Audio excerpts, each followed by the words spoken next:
በስመ አብ ወወልድ ወመንፈስ ቅዱስ አሃዱ አምላክ አሜን። ይትባረክ እግዚአብሔር ኪአነ ዘፈጠረ ከመ ናምልኮ።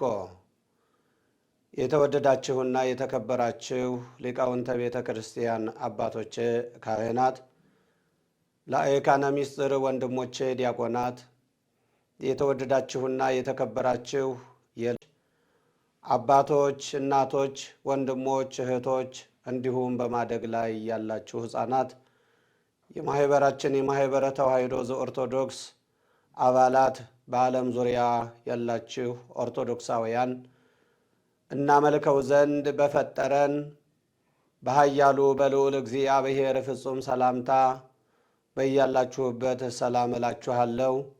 የእግዚአብሔር ሰላም፣ የእግዚአብሔር ምሕረትና ቸርነት፣ የእናታችን የንጽሕተ ንጹሐን የቅድስተ ቅዱሳን የድንግል ማርያም አማላጅነት ከሁላችን ጋር ይሁን። ወኩሎ ህሊናክሙ ግድፉ ላዕሌሁ እስመ ውእቱ ይሄሊ በእንቲአክሙ። እርሱ ስለ እናንተ ያስባልና ጭንቀታችሁን ሁሉ በእርሱ ላይ ጣሉት። አንደኛ ጴጥሮስ ምዕራፍ 5 ከቁጥር 7 ላይ ብርሃናተ ዓለም ቅዱስ ጴጥሮስ ለእኛ ለልጆቹ ከመምህሩ ከኢየሱስ ክርስቶስ የተማረውንና የሰማውን ሐሳባችንንና ጭንቀታችንን ሁሉ ስለሚያውቅ ስለ እኛ ስለሚያስበው ስለ አምላካችንና ስለ መድኃኒታችን ስለ ኢየሱስ ክርስቶስ በጎነትና አምላክነት ከሃሊነት ሲናገር እነሆ ሐሳባችሁን ጭንቀታችሁን ሁሉ በእርሱ ላይ ጣሉት፣ እርሱም ስለ እናንተ ያስባልና አለን።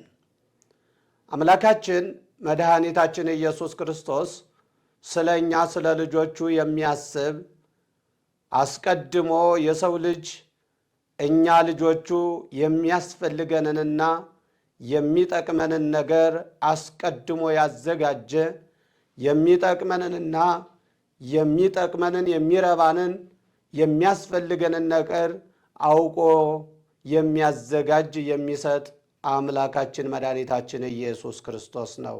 ክብርና ምስጋና ለስሙ ይሁን።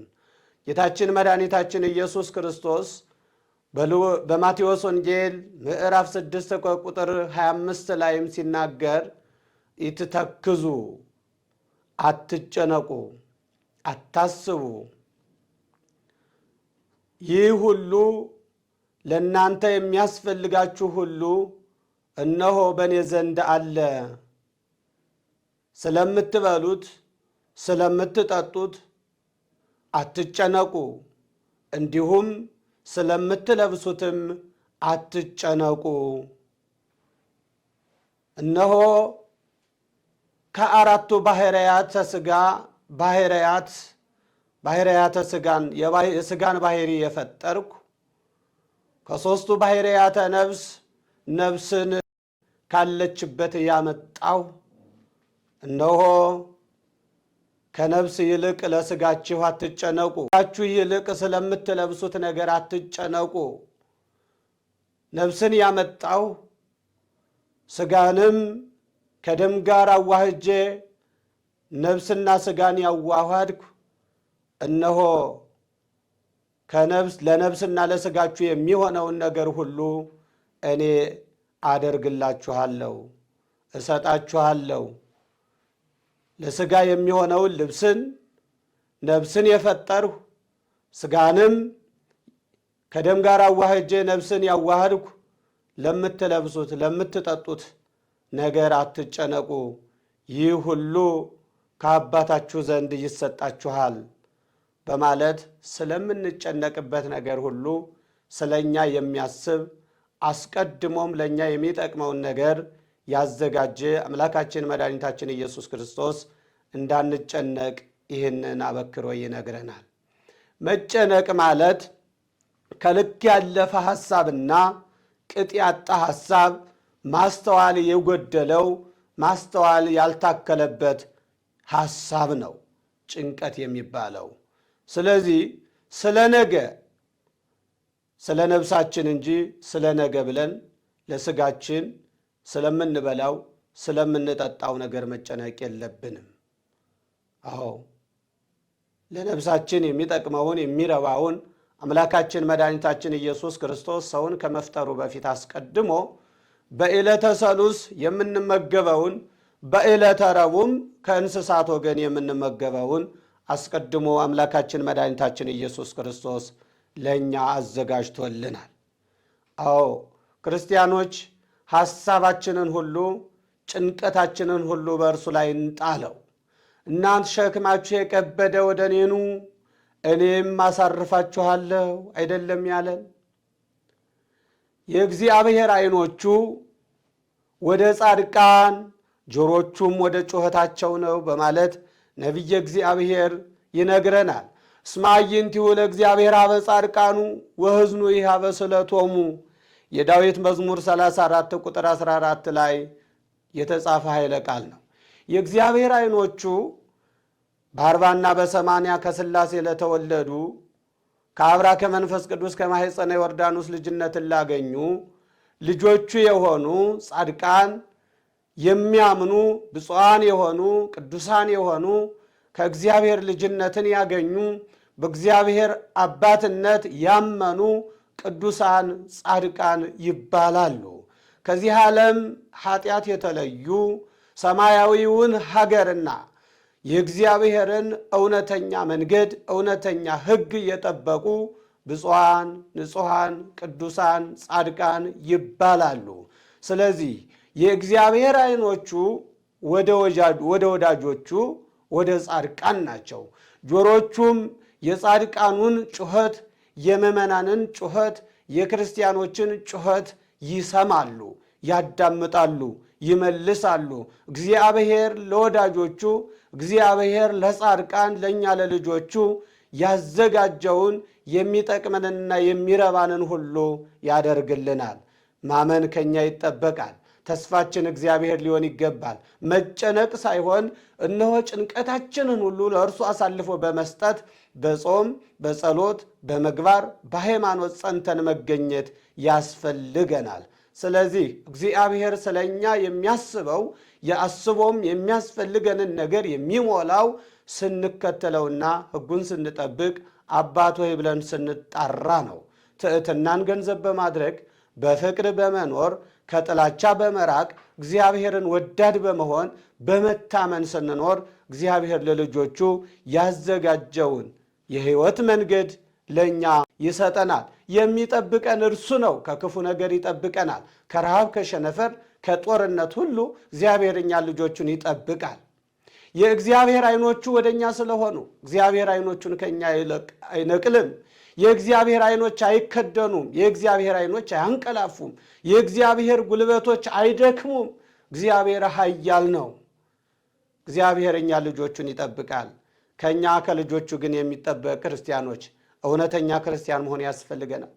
ከወድቅንበት የምንነሳ ተነሳሂ መሆን፣ በንስሐ ውሃ ራስን የምናጥብ ራሳችንን በንስሐ ውሃ አጥበን ንጽሕናን ቅድስናን ገንዘብ አድርገን ይዘን የምንገኝ መሆን ያስፈልገናል ማለት ነው። ስለዚህ ስለምንበላው ስለምንጠጣው ነገር ልንጨነቅ አይገባም። ስለሚበሉት ስለሚጨነቁት ነገር በማሰብ ብዙ ሰዎች ከእግዚአብሔር ጋር ተጣልተዋል። ለምሳሌ በሉቃስ ወንጌል ምዕራፍ 12 ቁጥር 16 ላይ የተጻፈውን ምሳሌ ልንገራቸው። አንድ ሰው ወይም አንድ አርሶ አደር ገበሬ የነበረ ሰው መኸሩ፣ አዝሪቱ፣ እህሉ ፍሬያማ ሆነለት። በፍሬያው ተደሰተ ስለበዛለት። እንዲህም አለ፣ አዝመራዬ በጅቶልኛል፣ ገንዘቤ በዝቶልኛል፣ እህሌ ብዙ ሆኗል፣ ስለዚህ የነበረውን በቤቴ ውስጥ ጎተራ አፍርሼ ትንሿን ትልቅ ጎተራ ሰራለሁ። ነፍሴ አዎ ብዙ ገንዘብ ብዙ ሀብት አለሽ፣ ካሁን በኋላ ብይ ጠጭ ደስ ይበልሽ እላታለሁ ነፍሴን ብሎ አሰበ። ይህን እያሰበ ይህን እየተናገረ ባለበት መልአከ ሞት ወደ እርሱ መጣ። እግዚአብሔርም አለው አንተ ሰነፍ፣ አርቀህ ስለ ነገ ስታስብ አንተን ነፍስህን ነጥቀው የሚወስዱ ነፍስህን ከሥጋ የሚለዩት መልአከ ሞት ወደ አንተ መጣ። ይህን ያከማችኸውን ይህን ስለ ነገ ደሰትበታለሁ ያልከውን ለማን ይሆናል አለው። ብዙዎቻችን እናከማቻለን፣ ብዙዎቻችን እንሰበስባለን፣ ግን ለማን እንደምንሰጠው አናውቅም። ነፍሳችን ከሥጋችን የምትለየበትን የሞታችን ሰዓት አናውቅምና በማንኛውም ሰዓት በማንኛውም ጊዜ ተዘጋጅተን እንኑር። የእግዚአብሔርን መንገድ ብንጠብቅ የሰጠኝ እግዚአብሔር ነው፣ ያበዛልኝ እግዚአብሔር ነው፣ ጤናዬን የሰጠ እግዚአብሔር ነው፣ ዕድሜ የሰጠ እግዚአብሔር ነው፣ ውበት የሰጠ እግዚአብሔር ነው፣ ሀብት የሰጠ እግዚአብሔር ነው፣ ስልጣን የሰጠ እግዚአብሔር ነው፣ ዕውቀት የሰጠ እግዚአብሔር ነው ብለን መመኪያችን እግዚአብሔር ስናደርግ፣ መመኪያችን ድንግል ማርያምን ስናደርግ፣ መመኪያችን ቅዱሳንን ስናደርግ እግዚአብሔር ሀብታችንን ይባርካል፣ ጤናችንን ይባርካል፣ ውበታችንን ይባርካል፣ ገንዘባችንን ይባርካል፣ ስልጣናችንን ይባርካል። እግዚአብሔር በበረከት ይባርከናል። ከእግዚአብሔር ሕግ ውጭ ስንሆን አዎ ጠቢብ በጥበቡ ሲመካ ኃያልም በኃይሉ እነሆ ውድቀታችን የተፋጠነ ይሆናል። ይህ ሰው ስለሚበላው ስለ ነገ አርቆ ያስብ ይጨነቅ ነበረ። በመካከል ግን መልአከ ሞት አቋረጠው። ስንቶቻችን ለነፍሳችን ድህነት ተዘጋጅተናል? ስንቶቻችንስ ስለ ሥጋችን እንደክማለን? ስንቶቻችንስ ስለ ነፍሳችን እንደክማለን? ማስተዋልን ለሁላችንም ያደለን ክርስቲያኖች። ሌላውን ምሳሌ ልንገራቸው። ጌታችን ቅዱስ እግዚአብሔር ከ430 ዘመን በላይ በግብፅ ባርነት ፍዳ ይከፍሉ የነበሩትን እስራኤላውያንን እንመልከት። እስራኤላውያን ከግብፅ በግብፅ የነበረባቸውን ባርነት አስወግዶ እግዚአብሔር ባሕረ ኤርትራን ከፍሎ ወደ ምድረ ርስት ሲያሻግራቸው በእግዚአብሔር ላይ አጉረምርመው የእግዚአብሔርን እንጀራ ሰርቀው በልተዋል።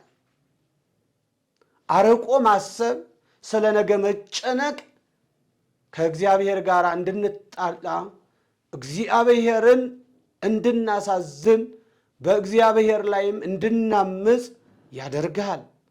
ስለዚህ አርቀን አንጨነቅ። እስራኤላውያን ወደ ከነዓን ሲሻገሩ በዚህ በረሃ በዚህ ምድረ በዳ በረሃብ ልትገለን ነው ብለው በሙሴ ላይ አጉረመረሙ፣ በእግዚአብሔር ላይ አጉረመረሙ። በዚህ የሚበላ የሚጠጣ የለም። የግብፅን የሥጋ ምንቸት በሥጋው ምንቸት ጋና አጠገብ ተቀምጠን በዛ እየበላን እየጠጣን በእግዚአብሔር እጅ ብንሞት ይሻለን ነበር ብለው አጉረመረሙ። እግዚአብሔርም ሁሉን አዋቂ ነው። ክርስቲያኖች ስለ እኛ ስለ ልጆቹ ያስባልና እንዲህ አለ።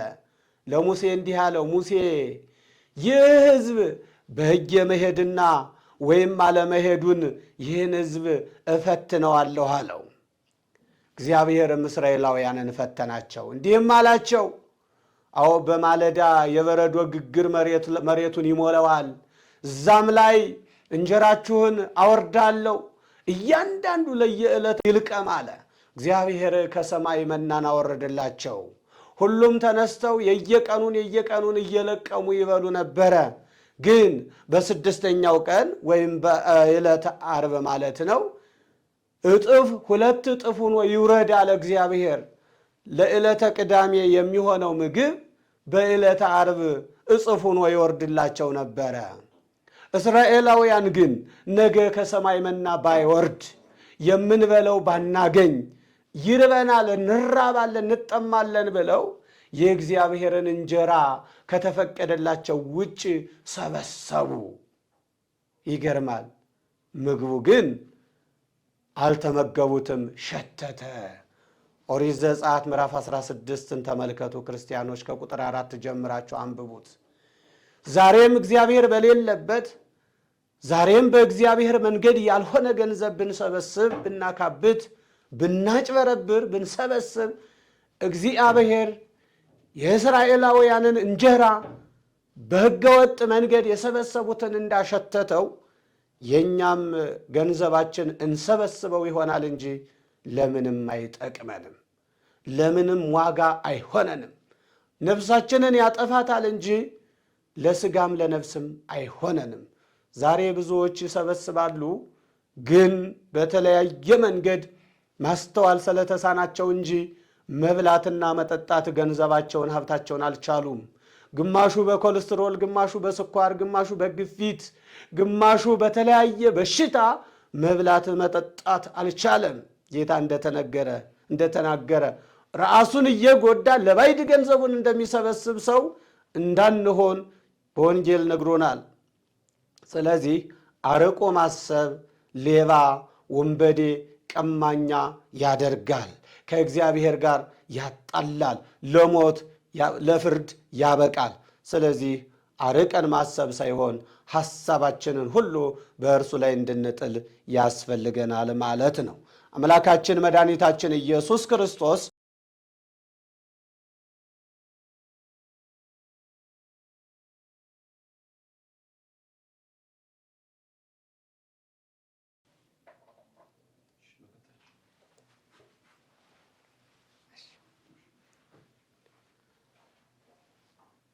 እርሱ ስለ እናንተ ያስባልና የሚያስጨንቃችሁን ሁሉ በእርሱ ላይ ጣሉት።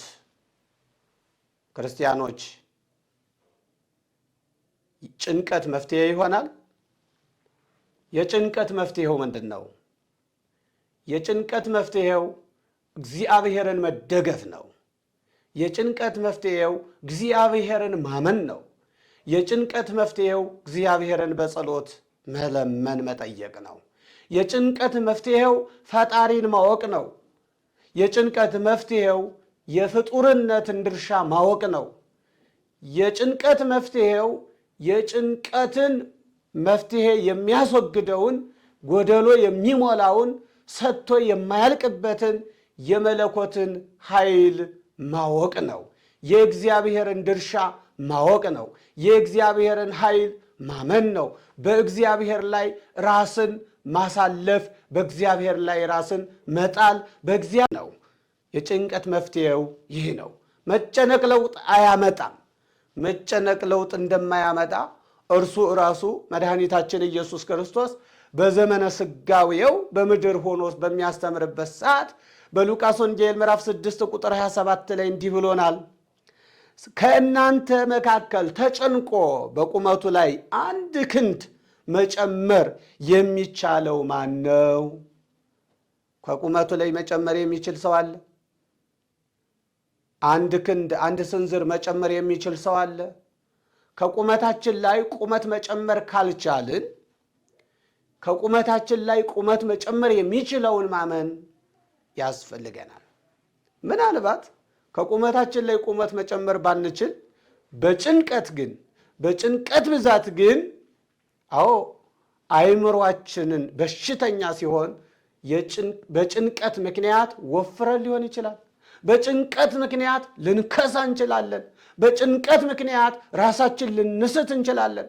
የጭንቀት መፍትሄ ግን መጨነቅ አይደለም። የጭንቀት መፍትሄው እግዚአብሔርን ተስፋ ማድረግ ነው። በእግዚአብሔር መደገፍ ነው። በእግዚአብሔር መታመን ነው። በክርስትና ሕይወት መጽናት ነው። እውነትን እውነት አድርጎ መኖር ነው። ሐሰትንም ሐሰት አድርጎ መኖር ነው። ለእግዚአብሔር መታመን፣ ለእግዚአብሔር መገዛት፣ መጾም፣ መጸለይ፣ ስራን በሃይማኖት ሃይማኖትን በስራ መግለጽ ነው። ፈቃደ ሥጋ ገዝቶ አሸንፎ ለኃጢአት እንኳ ቢዳርገን ሰራይ ኃጢአት ደምሳሴ አበሳ የሆነውን ክርስቶስን ተስፋ በማድረግ እውነት እውነት እላችኋለሁ ንስሐ ባትገቡ እንዲሁ ትጠፋላችሁ ስላለን እንዳንጠፋ በንስሐ ውሃ ራስን ማጠብ ነው። አዎ ኃጢአቱን የሰወረ ለማ